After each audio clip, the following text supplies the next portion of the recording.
এক মহিলা সহ 2 অভিযুক্তকে গ্রেপ্তার করে বসিরহাট মহকুমা আদালতে পাঠালো স্বরূপনগর থানার পুলিশ। এখন শুনুন বিস্তারিত।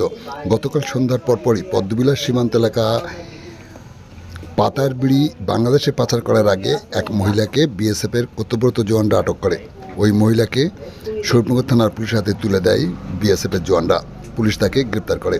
সাথে সাথে বিথারি গাবতলা এলাকায় সন্দেহজনকভাবে ঘোরাঘুরি করতে দেখে এক যুবককে পুলিশ আটক করে। তার কথার মধ্যে অসঙ্গতি প্রকাশ পাওয়ায় পুলিশ তাকে গ্রেপ্তার করে আজ দুপুর 1টা নাগাদ একই সাথে ওই দুইজনকে বসিরহাট মহকুমা আদালতে পাঠায়। পুলিশ সূত্রে জানা যায়, ওই মহিলার নাম সাবিনা বিবি, তার বাড়ি পদ্মবিলা গ্রামে। অন্যজনের নাম শাহাবুদ্দিন সর্দার, তার বাড়ি বিথারি শেখপাড়ায়। আপনারা দেখছেন সেই সময়কার বিশেষ মুহূর্তে ধারণকৃত ভিডিও চিত্র আজকের স্বরূপনগর পত্রিকার অনলাইনে।